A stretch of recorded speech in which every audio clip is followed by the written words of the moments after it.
ನಮಸ್ಕಾರ ಸ್ನೇಹಿತರೆ, ವನಜಾ ವಾಹಿನಿಗೆ ನಿಮಗೆಲ್ಲ ಸ್ವಾಗತ.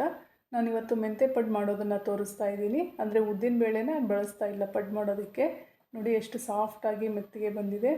ತುಂಬ ರುಚಿಯಾಗಿರುತ್ತೆ, ಆರೋಗ್ಯಕ್ಕೂ ಕೂಡ ತುಂಬ ಒಳ್ಳೆಯದು. ಮೆಂತೆ ಕಾಳು ಹಾಕಿರೋದ್ರಿಂದ ತುಂಬ ಚೆನ್ನಾಗಿರುತ್ತೆ, ಕಹಿ ಅಂತ ಅನಿಸಂಗಿಲ್ಲ. ನಾನಿಲ್ಲಿ 4 ಗ್ಲಾಸ್ ಅಕ್ಕಿ ತೊಗೊಂಡಿದ್ದೀನಿ, ರೇಷನ್ ಅಕ್ಕಿ. 3 ಟೇಬಲ್ ಸ್ಪೂನು ಮೆಂತೆ ಕಾಳನ್ನು ಹಾಕ್ತಾಯಿದ್ದೀನಿ. ಅಷ್ಟನ್ನು ಕ್ಲೀನಾಗಿ ಮಿಕ್ಸ್ ಮಾಡಿ ತೊಳೆದಿಟ್ಕೊಂಡಿದ್ದೀನಿ. ಇವಾಗ ಚಳಿ ಜಾಸ್ತಿ ಇರೋದ್ರಿಂದ ಬಿಸಿ ನೀರಲ್ಲಿ ಅಕ್ಕಿನ ನೆನೆಸ್ತಾ ಇದ್ದೀನಿ ನಾನು. ಇದು ಒಂದು 4 ಗಂಟೆ ನೆನಿಬೇಕು. ಮಧ್ಯಾಹ್ನನೇ ನೆನೆಸಿದರೆ ಸಾಯಂಕಾಲ ಟೈಮಲ್ಲಿ ಮಿಕ್ಸಿ ಮಾಡ್ಕೋಬೋದು. ಇದಕ್ಕೆ ನೋಡಿ ಎಷ್ಟು ಚೆನ್ನಾಗಿ ನೆಂದಿದೆ ಕಾಳೆಲ್ಲ. ಅಕ್ಕಿ ಮತ್ತು ಮೆಂತೆ ಕಾಳು ತುಂಬ ಚೆನ್ನಾಗಿ ನೆಂದಿದೆ ನೋಡಿ. ಇವಾಗ ಇದಕ್ಕೆ ನಾನು 1 ಕಪ್ಪಷ್ಟು ಅನ್ನ ಮತ್ತು ಒಂದು ಅರ್ಧ ಬಟ್ಲು ಹಸಿ ಕೊಬ್ಬರಿನ ತೊಗೊಂಡಿದ್ದೀನಿ. ಇದಷ್ಟನ್ನು ಮಿಕ್ಸಿಗೆ ಹಾಕಿ ನುಣ್ಣಗೆ ರುಬ್ಕೋಬೇಕು. ಹಿಟ್ಟು ನುಣ್ಣಗಿದ್ದಷ್ಟು ಪಡ್ಡು ತುಂಬ ಚೆನ್ನಾಗಿ ಬರುತ್ತೆ, ಸಾಫ್ಟಾಗಿ. ನೋಡಿ ಚೆನ್ನಾಗಿ ರುಬ್ಬಿದ್ದೀನಿ ಇವಾಗ ಹಿಟ್ಟನ್ನು, ತುಂಬ ಸಾಫ್ಟಾಗಿದೆ ನೋಡಿ. ಮಿಕ್ಸಿ ಮಾಡುವಾಗ ಸ್ವಲ್ಪ ನೀರನ್ನು ಬಿಸಿ ಮಾಡಿ ಹಾಕ್ತಾ ರುಬ್ಬಬೇಕು. ನೆನೆಸಿಟ್ಟಿದ್ದ ನೀರನ್ನು ಹಾಕ್ಕೋಬೋದು. ಇವಾಗ ಇದಕ್ಕೆ 1 ಬಟ್ಲಷ್ಟು ಅಕ್ಕಿ ಹಿಟ್ಟನ್ನು ಹಾಕ್ತಾಯಿದ್ದೀನಿ. ಇವಾಗ ಚಳಿ ಜಾಸ್ತಿ ಇರುತ್ತಲ್ಲ, ಹಾಗಾಗಿ ಬಿಸಿ ನೀರು ಹಾಕಿ ರುಬ್ಬೋದ್ರಿಂದ ಹಿಟ್ಟು ಚೆನ್ನಾಗಿ ಉಬ್ಬಿ ಬರುತ್ತೆ. ರುಬ್ಬಿರೋ ಹಿಟ್ಟನ್ನು ಒಂದು ಪಾತ್ರೆಗೆ ಹಾಕಿ ಕೈ ಆಡಿಸ್ದೇನೆ ಅದಕ್ಕೆ ಉಪ್ಪು ಅಥವಾ ಸೋಡಾ ಏನೂ ಹಾಕ್ತಾಯಿಲ್ಲ. ಹಾಗೆಯೇ ಒಂದು ಪ್ಲೇಟ್ ಮುಚ್ಚಿ ಗಾಳಿ ಆಡದೇ ಇರೋ ಥರ ರಾತ್ರಿ ಎಲ್ಲ ನೆನೆಯೋದಕ್ಕೆ ಬಿಡಬೇಕು. ನೆಕ್ಸ್ಟ್ ಡೇ ನೋಡಿ ಹಿಟ್ಟು ಎಷ್ಟು ಚೆನ್ನಾಗಿ ಉಬ್ಬಿದೆ.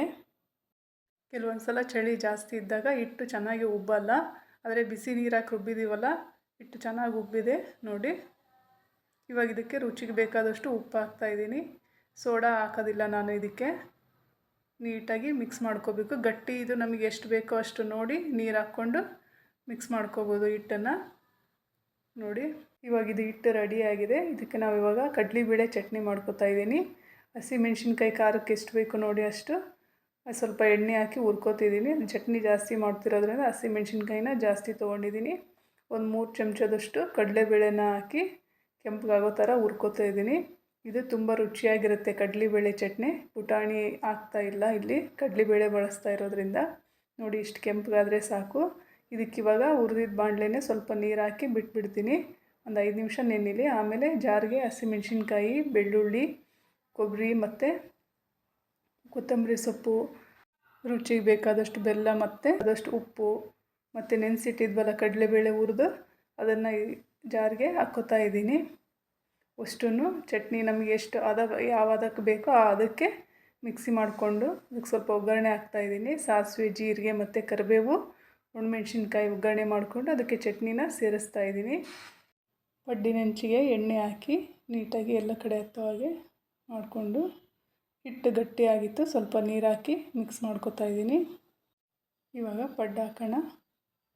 ಯಾರಾದರೂ ಹೊಸದಾಗಿ ನನ್ನ ಚಾನಲ್ ನೋಡ್ತಾ ಇದ್ದರೆ ದಯವಿಟ್ಟು ಸಬ್ಸ್ಕ್ರೈಬ್ ಮಾಡ್ಕೊಳ್ಳಿ. ಈ ರೆಸಿಪಿ ನಿಮ್ಗೆ ಇಷ್ಟ ಆದರೆ ಲೈಕ್ ಮತ್ತು ಕಮೆಂಟ್ ಮಾಡೋದನ್ನು ಮರಿಬೇಡಿ. ಪಡ್ಡಿಗೆ ಮುಚ್ಚಿ ಬೇಯೋದಕ್ಕೆ ಬಿಡಬೇಕು. ನೋಡಿ ಎಷ್ಟು ಚೆನ್ನಾಗಿ ಉಬ್ಬಿದೆ ಪಡ್ಡು. ಇವಾಗ ಇದನ್ನು ತಿರುಗಿಸ್ತಾ ಇದ್ದೀನಿ. 2 ಸೈಡು ಕೆಂಪಾಗೋ ಥರ ಬೇಯಿಸ್ಕೋಬೇಕು. ಇದೇ ಪಡ್ಡಿನ ಹಿಟ್ಟನ್ನು ಇನ್ನೊಂದು ಪಾತ್ರೆಯಲ್ಲಿ ಸ್ವಲ್ಪ ತೊಗೊಂಡಿದ್ದೀನಿ. ಅದಕ್ಕೆ ಕ್ಯಾರೆಟು ಮತ್ತು ಈರುಳ್ಳಿ, ಕೊತ್ತಂಬರಿ ಸೊಪ್ಪನ್ನು ಸಣ್ಣದಾಗಿ ಹೆಚ್ಚಿ ನೀಟಾಗಿ ಮಿಕ್ಸ್ ಮಾಡ್ಕೊತಾ ಇದ್ದೀನಿ. ಈ ಪಡ್ಡು ಕೂಡ ತುಂಬ ರುಚಿಯಾಗಿರುತ್ತೆ. ಈರುಳ್ಳಿ ಅದೆಲ್ಲ ತಿನ್ನದೇ ಇರೋರಿಗೆ, ಮಕ್ಕಳಿಗೆ ಇಷ್ಟಪಡಲ್ಲ ಈ ಥರ ಇದ್ದರೆ ಅದನ್ನು ಹಾಕ್ದೇ ಮಾಡಿಕೊಡ್ಬೋದು. ತಿನ್ನೋರಿಗೆ ಈ ಥರ ತರಕಾರಿ, ಈರುಳ್ಳಿ ಎಲ್ಲ ಸೇರಿಸಿ ಮಾಡೋದ್ರಿಂದ ತುಂಬ ರುಚಿಯಾಗಿರುತ್ತೆ. ಮುಚ್ಚಳ ಮುಚ್ಚಿ ಬೇಯಿಸೋದ್ರಿಂದ ಪಡ್ಡು ಚೆನ್ನಾಗಿ ಬೇಯುತ್ತೆ. ನೋಡಿ ಉಬ್ಬಿದೆ ಪಡ್ಡು, ಕೆಂಪಗಾಗಿದೆ. 2 ಸೈಡು ಕೆಂಪಗಾಗೋ ಥರ ಬೇಯಿಸ್ಕೋಬೇಕು. ಈ ಮೆಂತೆಕಾಳು ಪಡ್ಡನ್ನು ಬಾಣಂತಿಯರು ಸಹ ಕೊಡ್ಬೋದು, ಯಾವುದೇ ಆರೋಗ್ಯ ಸಮಸ್ಯೆ ಆಗೋದಿಲ್ಲ. ಮನೆಯಲ್ಲಿ ಖಂಡಿತ ಒಂದ್ಸರಿ ಈ ರೆಸಿಪಿನ ಟ್ರೈ ಮಾಡಿ, ತುಂಬ ರುಚಿಯಾಗಿರುತ್ತೆ. ಪ್ರತಿ ಸಾರಿ ಉದ್ದಿನಬೇಳೆ ಹಾಕಿ ಪಡ್ಡು ಮಾಡೋದಕ್ಕಿಂತ ಒಂದೊಂದು ಸಾರಿ ಈ ಥರ ಮೆಂತೆಕಾಳು ಹಾಕಿ ಮಾಡೋದ್ರಿಂದ ಆರೋಗ್ಯಕ್ಕೂ ಕೂಡ ತುಂಬ ಒಳ್ಳೆಯದು. ತುಂಬ ಸಾಫ್ಟಾಗಿ ತುಂಬ ರುಚಿಯಾಗಿರುತ್ತೆ. ಇದನ್ನು ಸಿಹಿ ಪಡ್ಡು ಥರನೂ ಮಾಡ್ಕೋಬೋದು. ಬೆಲ್ಲನ ಕರಗಿಸಿ ಹಿಟ್ಟಿಗೆ ಮಿಕ್ಸ್ ಮಾಡಿ ಮಾಡಿಕೊಟ್ರೆ ತುಂಬ ರುಚಿಯಾಗಿರುತ್ತೆ ಸಿಹಿ ಪಡ್ಡು. ನೋಡಿ ಪಡ್ಡು ರೆಡಿಯಾಗಿದೆ, ಎಷ್ಟು ಸಾಫ್ಟಾಗಿ ಬಂದಿದೆ. ವಿಡಿಯೋನ ಪೂರ್ತಿಯಾಗಿ ನೋಡಿದ್ದಕ್ಕೆ ಧನ್ಯವಾದಗಳು ಸ್ನೇಹಿತರೆ.